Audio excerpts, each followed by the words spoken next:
But strength is knowing the storm came. And we're still standing.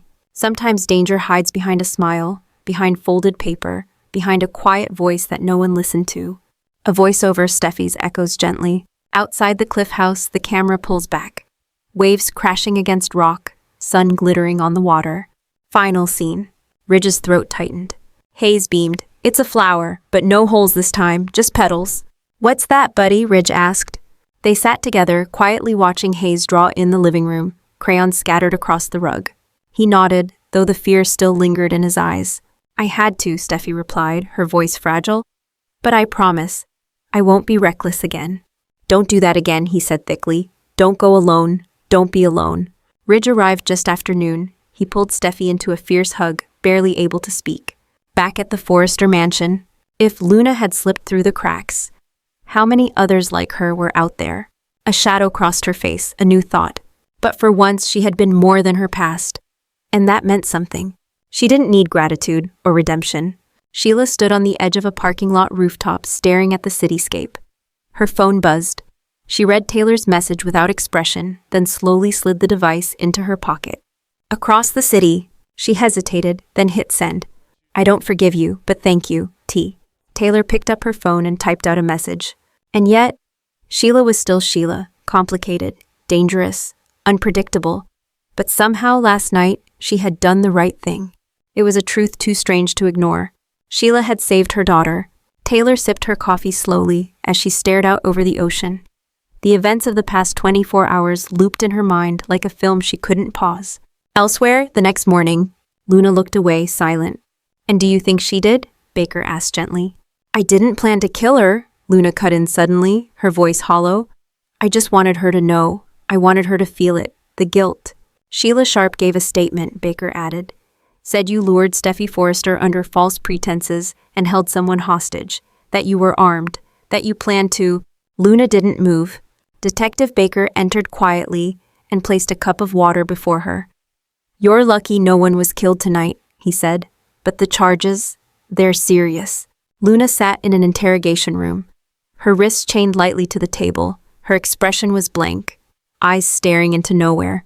At the police station, Finn pulled her into his arms. Then we learn from it. We change how we treat people.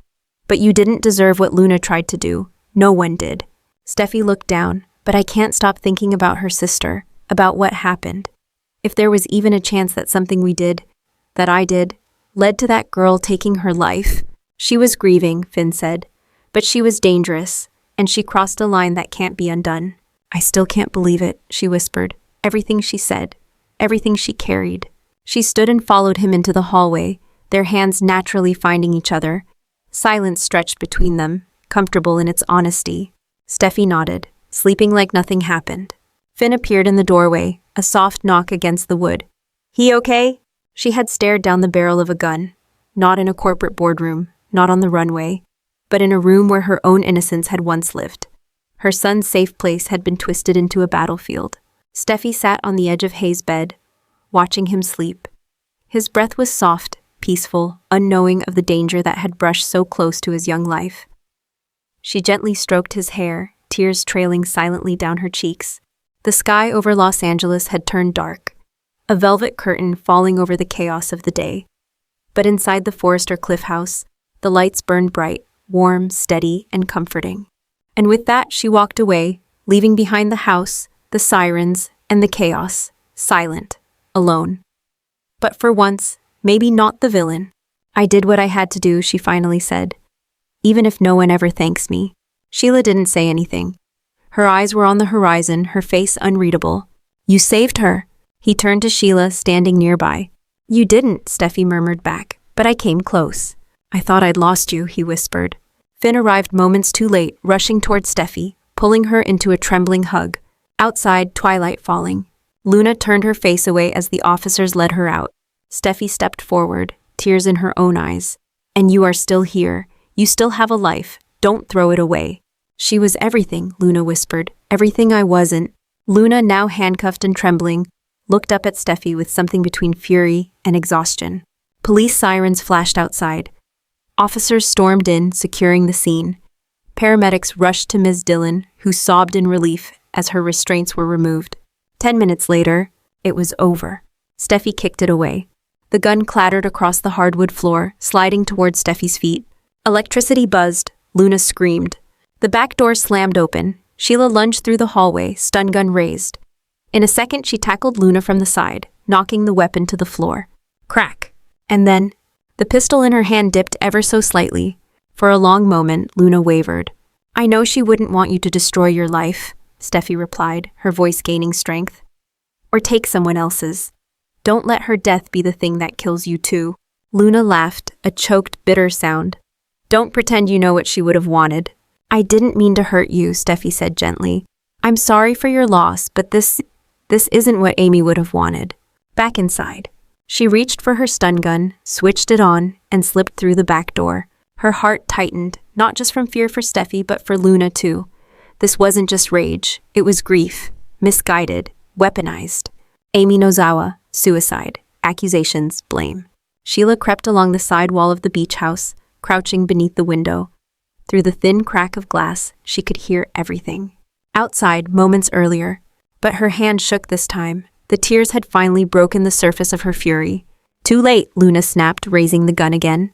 Steffi stood now slowly, her voice cracked with emotion. If I had known, I would have. Luna's eyes glistened with tears. No one cared. No statement, no apology, nothing. You just moved on, lived your beautiful life. Steffi's breath caught. I didn't know. The silence was devastating. She killed herself, Luna said flatly. Overdose. I found her. Steffi blinked, the memory suddenly resurfacing like a bruise under the skin. That wasn't me. That was security. We had a string of leaks. She brought home a prototype for a jewelry design, said she had your blessing, Luna said bitterly. Then, 3 weeks later, she was gone, fired, blacklisted. You accused her of theft. No one would touch her after that. Steffi was still listening. She was obsessed with design, Luna continued. Worshipped you, talked about your eye for detail, your work ethic. She stayed late, did everything to impress you. Steffi shook her head slowly. I've seen the name, but my sister, she whispered. You probably don't even remember her. Amy Nozawa, intern at Forrester International. Eager, young, ambitious. Luna's lips trembled for the first time. She wasn't just angry anymore. She was broken. Steffi sat slowly on the couch, eyes locked with Luna's, her tone low but calm. You said I destroyed your life. How? Tell me. Luna stood still, her hand gripping the pistol like a final answer. Inside the beach house, time felt suspended. The salty breeze from the ocean slipped through the open windows, brushing the white curtains like a ghost, but the air inside was suffocating. Time to end this. She reached behind her seat and pulled out a stun gun. She's already inside, Sheila whispered, stepping out of her car. She could hear a siren in the distance, but it would be too late. Sheila arrived just as Steffi's car came into view in the driveway. She parked 2 houses down, heart racing, eyes scanning the surroundings. Outside the beach house, but Luna ignored her. She raised the gun, not to fire, but to show that she was in control. You're going to sit, she said, and listen. You owe me that. From the corner, Ms. Dillon cried. She's not your enemy, Luna, please. That's the problem, Luna hissed. You didn't have to know me to destroy everything. Steffi's voice cracked. I don't even know you. He's safe, Luna interrupted. For now, but this isn't about him. It's about you. You and the life you took from me. Steffi's pulse thundered in her ears. Hayes, I wanted you to see me, Luna whispered, stepping closer. Really see me. Steffi's eyes went wide with horror, but her voice remained even. What is this, Luna? Don't scream, Luna said softly. I just want to talk. Barefoot, calm. In her hand, a silver pistol. There, in the doorway to the living room, stood Luna. She turned toward the hallway and froze. Then a faint voice, Steffi? Silence. Steffi stepped inside slowly, calling out, Miss Dillon? The door creaked open. At the beach house, minutes later. His voice broke with guilt as he ended the call. She's there, Luna Nozawa. She's armed and holding someone hostage. She may have lured Steffi Forrester there. You need to get there, now. He grabbed his phone, dialed the emergency line, and gave them the beach house address. Remy paced furiously, his conscience now fully awakened. At Sheila's apartment, as she pulled onto the coastal road, she failed to notice the small silver sedan that followed several cars behind her. Sheila's. Steffi drove with determination, her mind a storm of dread and instinct. She didn't want to admit it out loud, but her gut screamed that this was a trap. Still, she couldn't risk someone else getting hurt in her place. Back on the road. Exactly. Luna stopped. But she doesn't even know you, Dylan cried. I don't need to be heard, Luna replied softly, walking barefoot across the polished wood floor. I need clarity. I need Steffy to understand what she did. Luna, this isn't the way to be heard, Dylan said, her voice raw but steady. Inside the sunlit, tranquil home by the sea, a completely different energy pulsed in the air. Ms. Dillon sat motionless on a chair in the corner, her hands now tied behind her back.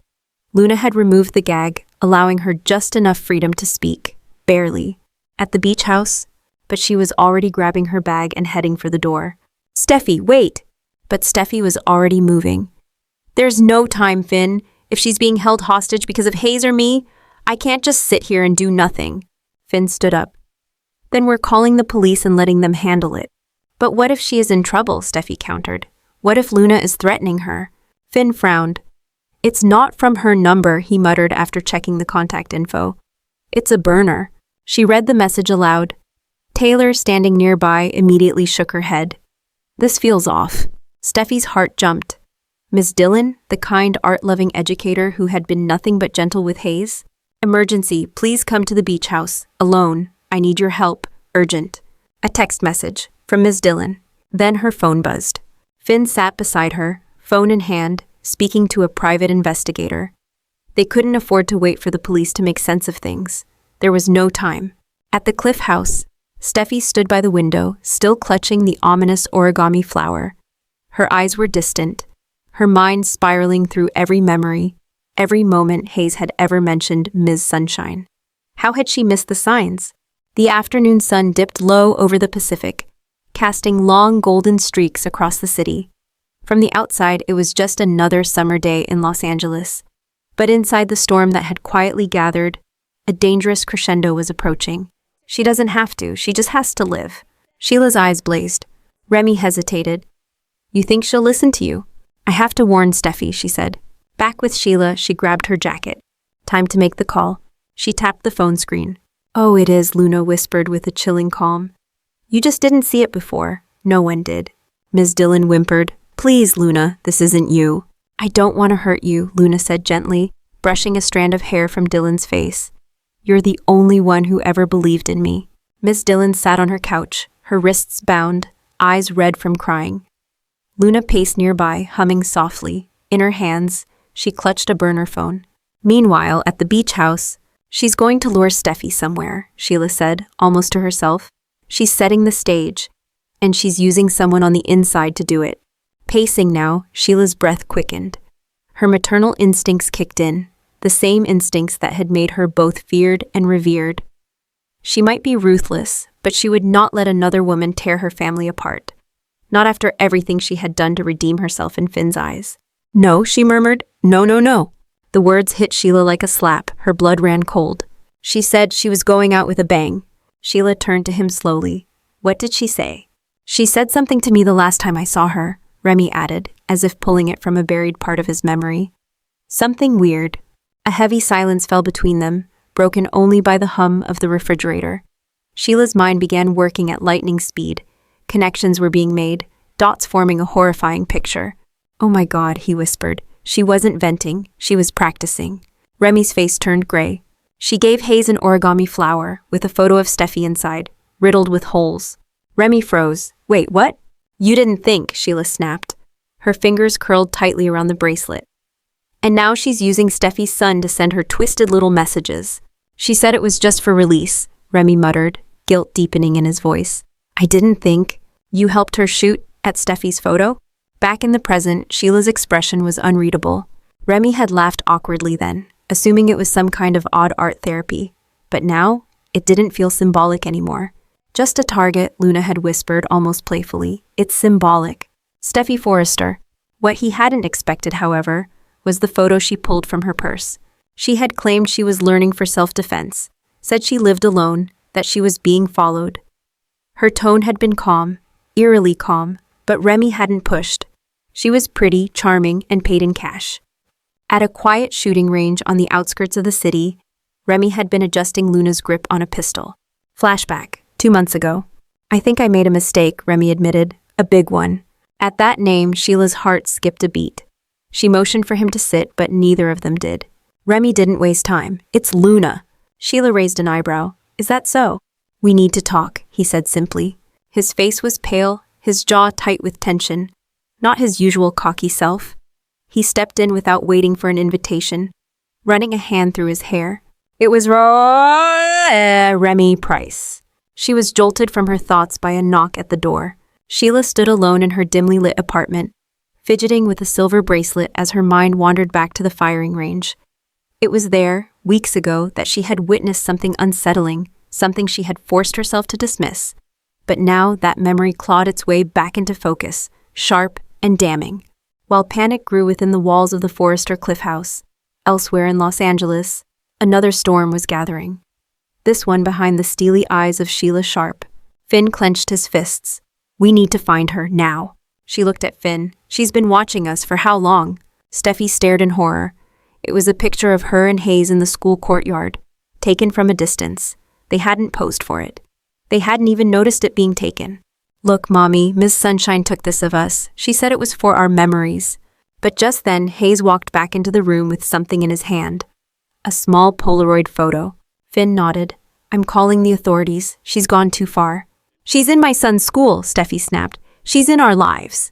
I treated her, briefly, a year ago, trauma, possibly delusional behavior, but she left the clinic before the diagnosis was finalized. I didn't know she was back in LA. You know her? Steffi asked sharply. I knew she was unstable, he muttered. But I thought it was under control. Finn's face darkened with each word. Taylor handed him the flower. Steffi explained the origin, Hayes' version of events, and Luna's role. Finn arrived minutes later, breathless and furious. Tell me everything, he demanded. Back at the Cliff House. One last thing, she murmured. Then I disappear. She didn't reply. Instead, she turned her gaze back to the beach house where it had all started. Any updates? We're behind schedule. Her phone buzzed with a message from an unknown number.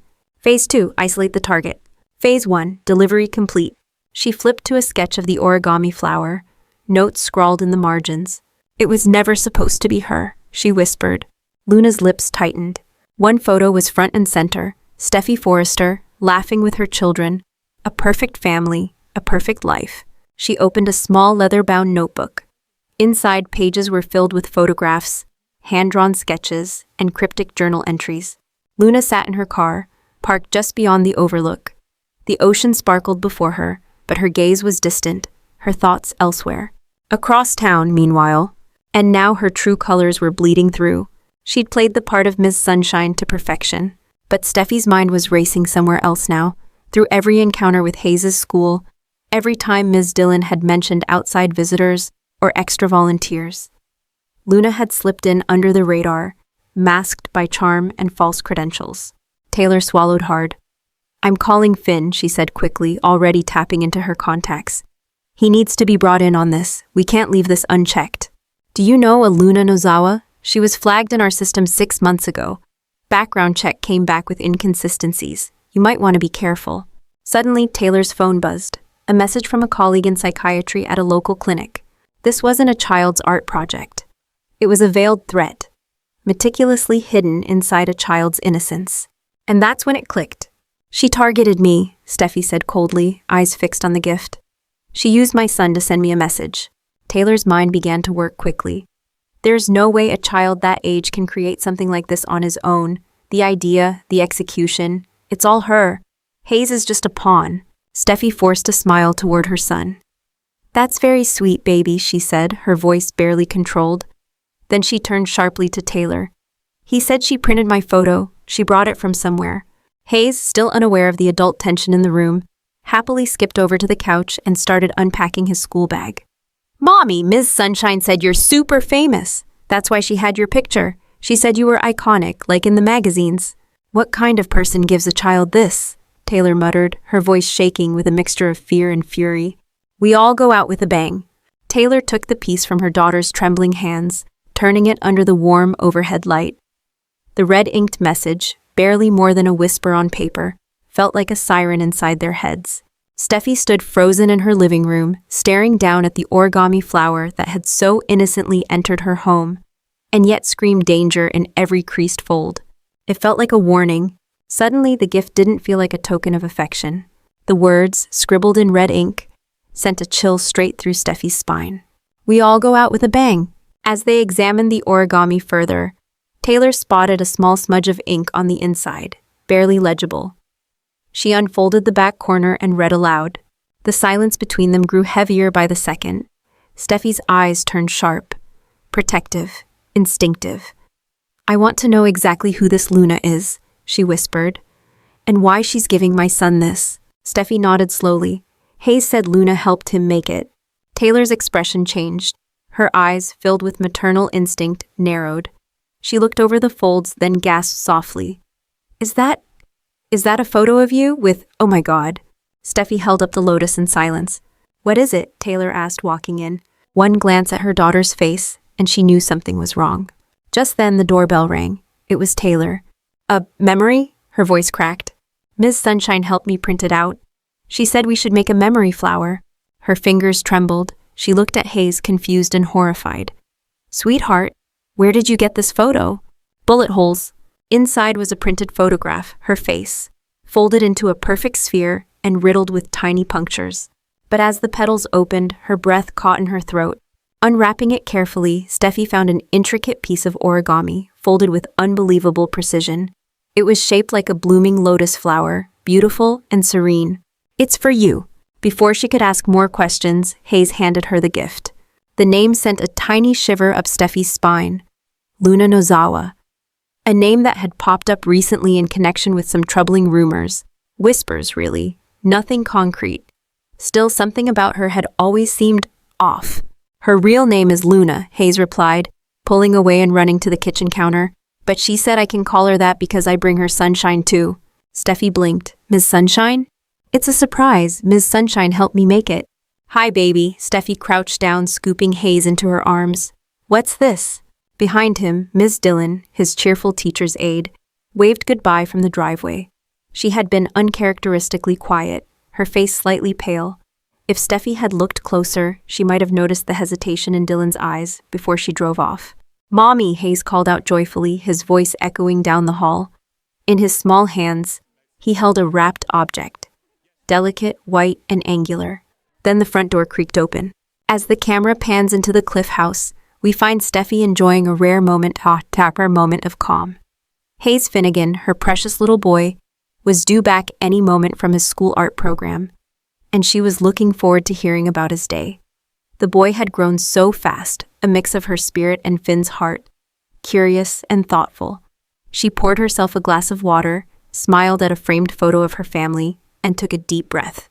For once, things seemed manageable. Los Angeles had never looked more peaceful. The ocean kissed the sand with rhythmic tenderness, and the sun cast a warm, golden haze over the cliffs surrounding the Forrester estate. Yet beneath this postcard-perfect serenity, a storm had begun to brew, quiet, calculated, and on a collision course with Steffi Forrester.